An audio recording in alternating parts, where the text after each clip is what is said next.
7 years into our marriage, I caught Alaric cheating 3 times. The first time he knelt in the pouring rain begging for my forgiveness.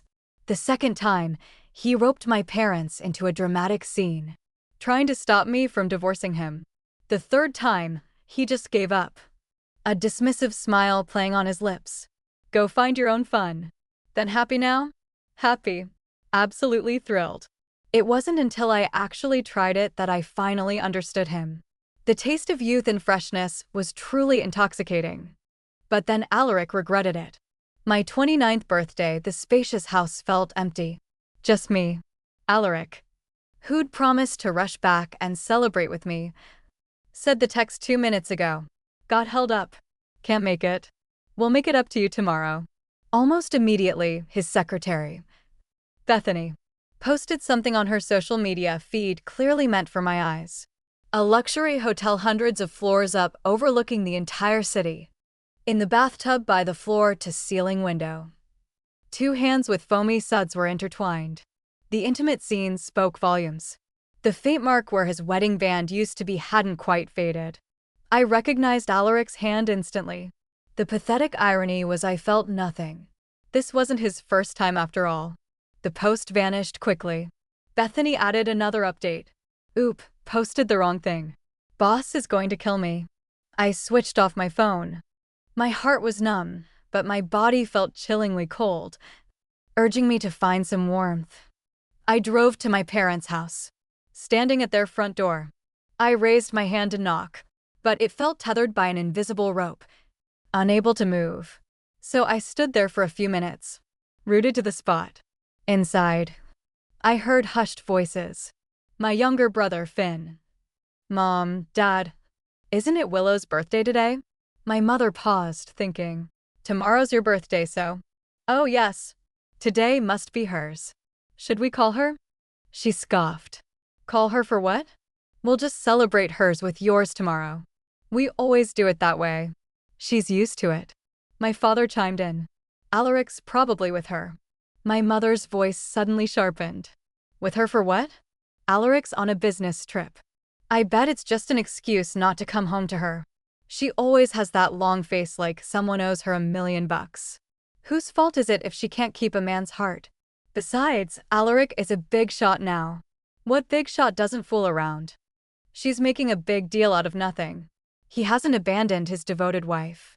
He promised she'd always be the lady of the house. That's more than enough. Just turn a blind eye. Can't she? All her bickering with Alaric. Who can stand it? My father and brother mumbled their agreement. Then the topic shifted, and the family started laughing and chatting again. Only I grew colder, my teeth chattering uncontrollably. 2 years ago, when I first caught Alaric cheating, I felt like I'd fallen into an icy abyss. I uttered just 2 words, I want a divorce. When you truly love someone, you can't tolerate even a speck of dust in your eye. It didn't matter that he knelt in the rain all night, or that he claimed he'd been drugged. Set up. I cried all night, but I still couldn't bring myself to forgive him. My mother slapped me hard. She pointed a finger at me, yelling, You insisted on marrying him, and now you want to just divorce him? Do you want our whole family to be shamed because of you? Seeing my disbelief, she softened her tone, trying to coax me. Alaric was set up by a scheming woman. Give him another chance. It's enough. For a month, Alaric came every day apologizing and begging for reconciliation. I finally gave in, conceding, but I couldn't share a bed with him anymore. I just couldn't get past it. Alaric saw me thin as a rail, a walking ghost in such a short time, and wept heartbroken. He wrote me a promise letter, reported his itinerary daily, and took care of me meticulously. Yet less than 6 months later, I caught him cheating with his secretary. He said he was drunk, mistook her for me. I simply watched him silently until he, in a fit of anger, slammed the door and left. Alaric didn't beg for my forgiveness this time. He told my parents, quite frankly, knowing they would fight his battles for him. My mother accused me of giving him the cold shoulder for 6 months, which drove him to seek an outlet elsewhere. My father threatened to disown me if I divorced. My brother, whose company Alaric had funded, told me not to be childish, to think about the family. They made a scene at home, then at my office until they ran out of options to pressure me. My mother even faked a severe panic attack and ended up in the emergency room, clutching her chest and gasping for air. She cried, snot and tears streaming down her face. Willow Green, if you still recognize me as your mother, don't mention divorce. Our family relies on this son-in-law. Everyone knows I have a golden goose. If you divorce him, how will people mock our family? You can't be so selfish. Alaric's friends, who used to respectfully call me the wife, now mockingly advised me, come on, Willow. A man at Alaric's level who doesn't have a few confidants on the side. You just need to be a wealthy lady at home spending money. No one can ever supersede you. Honestly, he's been very good to you. Even if it's not for yourself. Think about your financially dependent family, right? Alaric didn't have to say anything. He'd already made his point. I compromised again. This time my relationship with Alaric plummeted to rock bottom. I treated him like air. After a few failed attempts to engage me, he started coming home later and later. I don't know how I got through that period. My mind felt clouded as if I was living behind a glass pane, unable to perceive anything. Alaric's third affair, he brought his secretary home. Right there on the living room sofa they just finished. His collar was still unbuttoned, revealing fresh crimson hickeys. Why won't you divorce me? I asked him.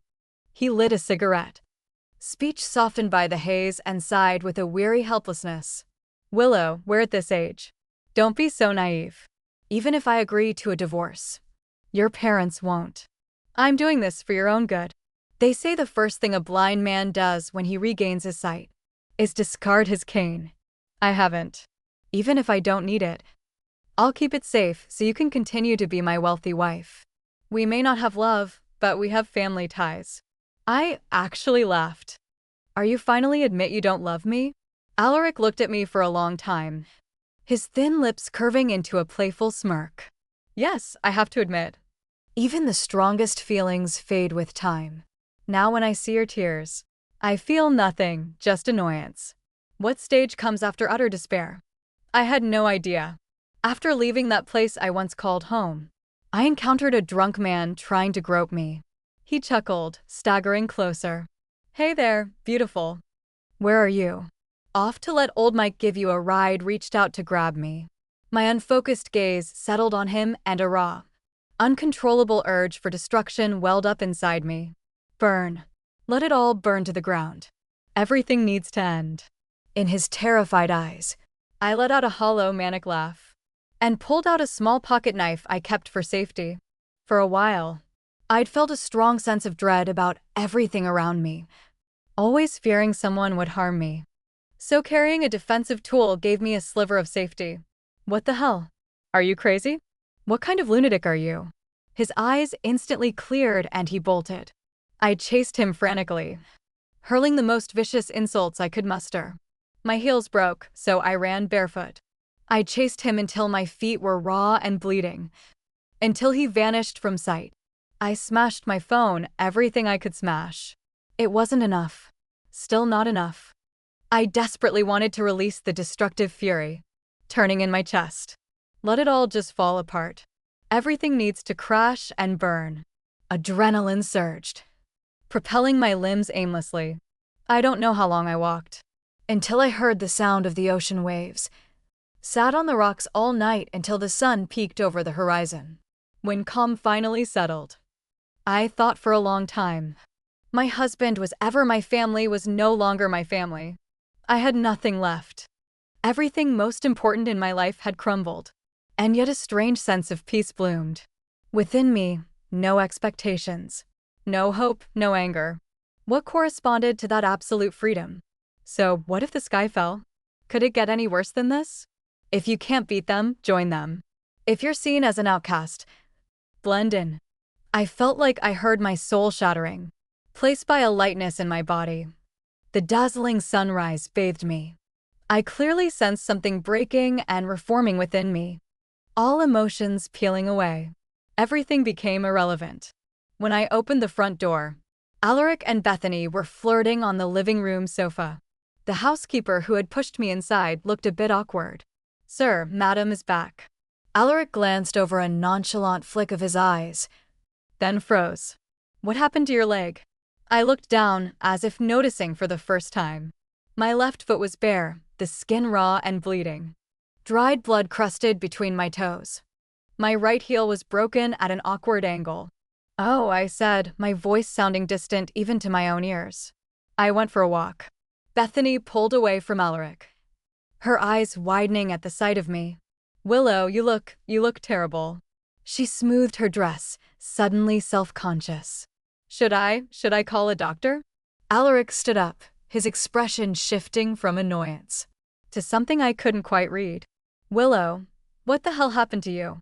Where have you been?" I walked past them both, leaving a trail of bloody footprints on the marble floor. The housekeeper gasped, her hand flying to her mouth. "Madam, you're bleeding everywhere. Let me get the first aid kit." "Don't bother," I said. "I'm going to take a shower. Alone." I climbed the stairs slowly, each step sending a sharp pain through my feet. But I didn't care. Pain was just another sensation, another thing that existed in this world. Nothing more. In the bathroom, I stripped off my clothes, watching them fall to the floor. My reflection in the full-length mirror showed a woman I barely recognized. Hair tangled and wild, eyes hollow yet somehow bright, body thin but standing tall. I stepped into the shower, letting the scalding water wash over me. The stinging sensation was almost pleasant. I scrubbed my feet until the water ran pink, until the raw flesh screamed in protest. Then I turned off the water and wrapped myself in a thick towel. When I emerged, Alaric was waiting in the bedroom. He was sitting on the edge of the bed, his hands clasped together. "Willow, we need to talk." I toweled my hair, not looking at him. "About what?" "About whatever the hell happened to you tonight. About why you're acting like this." He stood up, reaching for my arm. I stepped back, out of his reach. "Alaric," I said, my voice calm, almost gentle. "I'm not acting like anything. I'm just done." "Done with what?" "Done with everything. Done with pretending. Done with caring. Done with being the devoted wife, the dutiful daughter, the understanding sister." I looked him in the eye, and for the first time in years, I didn't feel anything. No anger, no hurt, no resentment. Just nothing. Alaric's jaw tightened. "Willow, stop talking nonsense. You've had a long night. You're probably in shock. Let me call Dr. Evans. He can give you something to help you sleep." I laughed, a genuine laugh. It felt foreign in my throat. "Alaric, you don't get it. I'm not in shock. I'm not having a breakdown. I'm finally awake." I walked to the closet, pulling out a fresh set of clothes. Alaric watched me, his confusion growing. "Willow, what are you doing?" "Getting dressed," I said. "I have things to do." "What things?" "It's 7 a.m. What could you possibly need to do?" I turned to him, buttoning my blouse. "Important things." Alaric grabbed my arm, his grip tight. "Willow, answer me. What the hell is going on with you?" I looked at his hand on my arm, then up at his face. "Let go of me." He didn't. "Not until you tell me what's happening." I smiled. It wasn't a nice smile. "Alaric," I said softly, "you've always thought you had me figured out. You thought I was weak. That I'd always forgive you. That I'd always put up with everything. Because that's what I did, wasn't it? I forgave you when you cheated the first time. I forgave you when you cheated the second time. I even forgave you when you brought her into our home. Because everyone told me to. My mother, my father, my brother. Your friends, society. Everyone told me to be understanding, to be patient, to remember my place. But you know what?" I paused, my smile widening. "I'm done listening to everyone. I'm done being what everyone wants me to be." Alaric's eyes narrowed. "What are you saying?" "I'm saying that I'm done being Willow Green, the woman who takes whatever you give her and says thank you. I'm done being the wife who waits at home while you're with other women. I'm done being the daughter who's never good enough. I'm done being the sister whose problems don't matter." I pulled my arm from his grip, From now on, I'm going to do what I want. Just like you. Alaric stared at me, his face unreadable. Are you threatening me? No, I said. I'm not threatening you. I'm just freeing myself. And you? You're welcome to do whatever you want. Be with Bethany. Be with anyone else. I don't care anymore. Alaric laughed, a harsh, incredulous sound. You don't care? Since when? Since tonight, I said. Since I sat on the rocks by the ocean and watched the sunrise. Since I realized that the only person who's ever going to look out for me is me. Alaric shook his head. You're not making any sense. You've clearly lost your mind. Maybe, I said. Or maybe I've finally found it. I walked past him. Out of the bedroom. Where are you going? To the study, I said. I have some work to do. What kind of work? Important work, I repeated. You'll see. In the study. I sat at Alaric's desk, turning on his computer. I knew his passwords. He never bothered to change them. Never thought I'd ever use them. 6 months ago, after I first suspected his illegal activities, I'd secretly installed monitoring software on his home computer. He was so arrogant, so convinced I was just a naive housewife, that he never even noticed. He even used my birthday as the password for his hidden folders. I opened his email, his bank accounts, his investment portfolios. I started downloading everything, every transaction, every email, every document. Then I opened a new document and began to type. I worked until dawn, my fingers flying across the keyboard. When I was done, I printed everything out. Hundreds of pages. Evidence of embezzlement, of fraud, of money laundering. Alaric hadn't just been cheating on me. He'd been cheating on his business partners, his investors, the law. I'd suspected for years, but I'd never wanted to believe it. Now I had proof. I gathered the documents, placing them in a neat stack. Then I called my lawyer. Mr. Harrison picked up on the second ring. Willow? It's early. Is everything okay? No, I said. Everything is not okay, but it's going to be. I need you to come to the house. Now. Can you be here in an hour? I can be there in 30 minutes. Good. And Mr. Harrison? Yes? Bring the divorce papers. The ones I asked you to prepare 6 months ago. The ones I told you to hold on to, in case I ever changed my mind. He was silent for a moment. Willow, are you sure? Yes, I said. I've never been more sure of anything. I'll be there soon. I hung up and went to the kitchen. The housekeeper was already up, preparing breakfast. Madam, she said, surprised. You're up early. Can I get you something? Coffee, I said. Black. And please pack a bag for me. A bag? Yes. Just the essentials. Clothes, toiletries. I'll grab my passport from the safe. I'm going away for a while.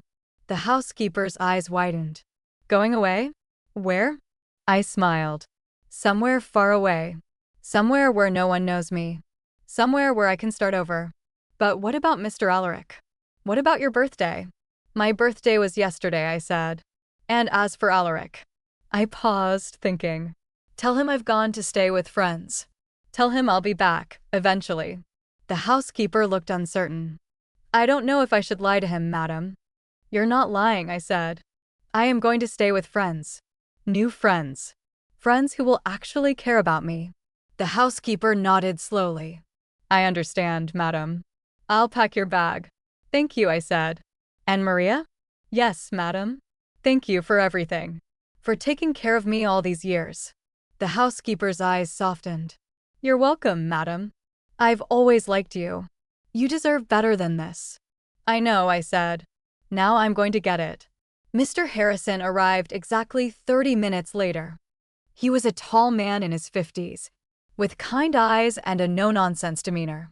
Willow, he said, taking in my appearance. What happened to you? A long story, I said. One I'll tell you later. Right now, we have work to do. I led him to the study, showing him the stack of documents. He flipped through them, his eyes widening. Willow, he said quietly. This is explosive, I finished. Yes, Alaric has been stealing from his own company for years. Millions. And he's been using our joint accounts to hide the money. Mr. Harrison looked at me. How did you find this? I've known for a while, I said. I just never had proof until tonight. I've been watching him, waiting for the right moment. And tonight, I smiled. Tonight felt like the right moment. Mr. Harrison nodded slowly. This changes everything. With this evidence, you won't just get a divorce. You'll get everything. Half his assets, alimony, maybe even criminal charges against him. I don't want everything, I said. I just want what's mine. And I want to be free. Mr. Harrison placed a hand on my shoulder. You will be, Willow. I promise. We'll file the papers today. With this evidence, we can get an emergency court order to freeze his assets tomorrow. We'll make sure he can't touch anything until this is all settled. Thank you, I said. Now, there's one more thing. What's that? I need you to deliver something for me. I handed him a sealed envelope. What's this? A letter, I said. For my parents. And my brother. Mr. Harrison looked at the envelope, then back at me. You're not going to tell them yourself? No, I said. I'm done. I'm done with their expectations, their demands, their manipulation. They can read the letter. They can be angry. They can be disappointed. I don't care anymore. Mr. Harrison nodded slowly. I understand. I'll deliver it personally. Thank you. We spent the next hour going over the details. Mr. Harrison explained what would happen next, how the divorce would proceed, how long it would take. I listened carefully, asking questions when I needed to.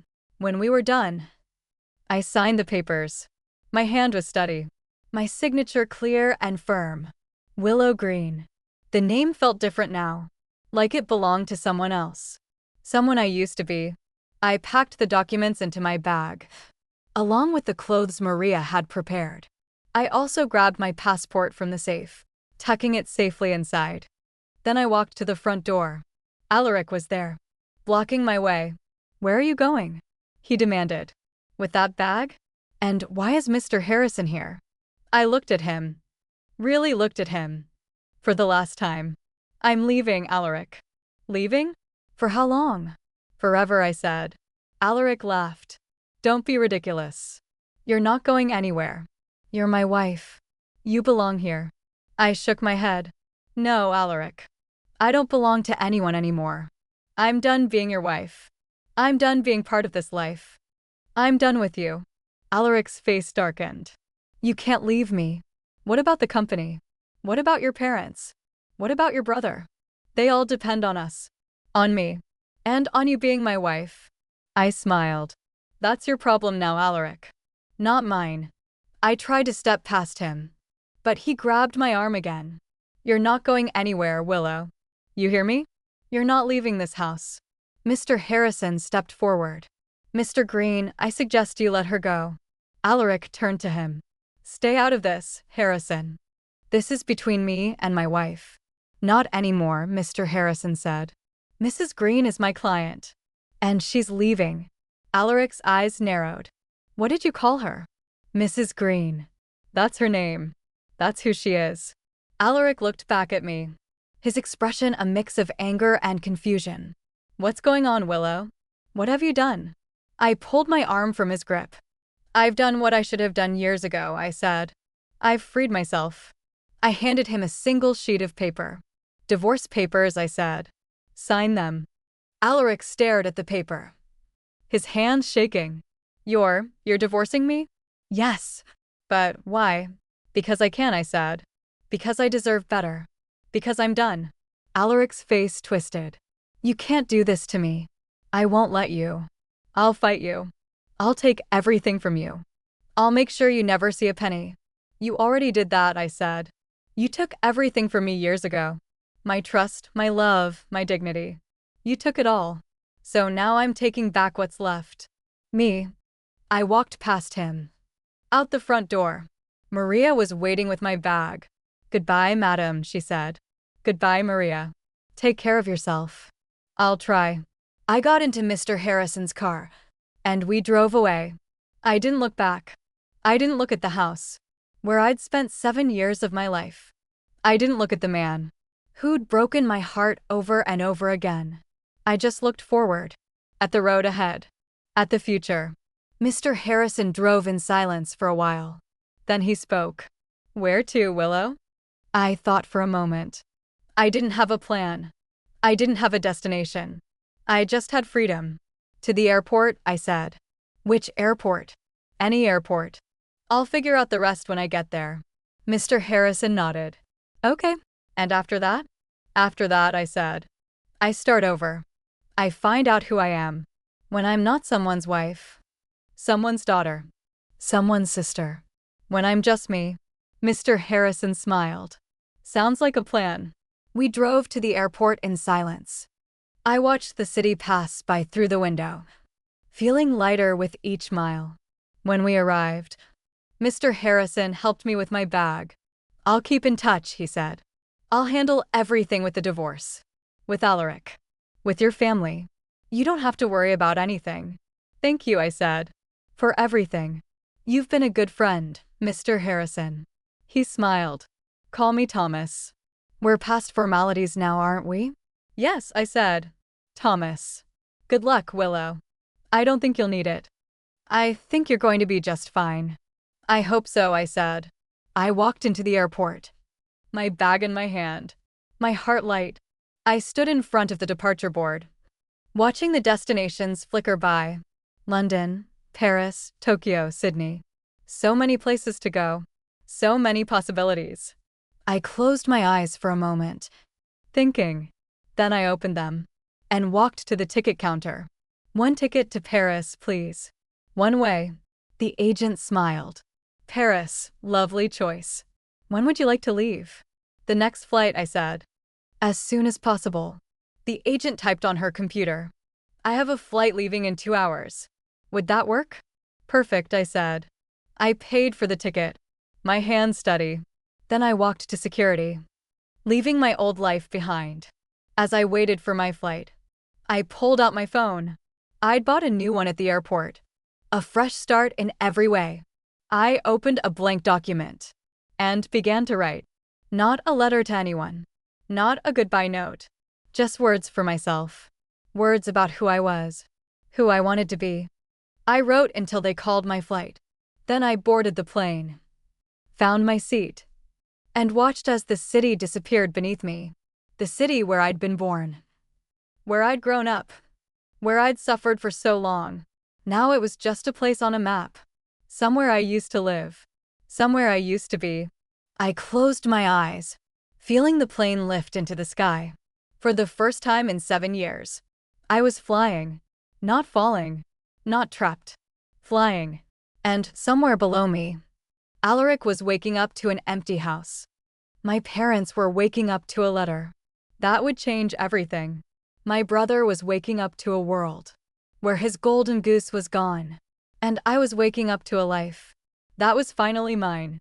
I smiled, settling into my seat. The future was uncertain. I didn't know what would happen next. I didn't know where I'd end up. I didn't know who I'd become. But for the first time in a long time, I was excited to find out. The plane soared through the clouds, carrying me toward a new beginning. A beginning where I was free. A beginning where I was Willow. Just Willow. And that was enough. It was more than enough. The end.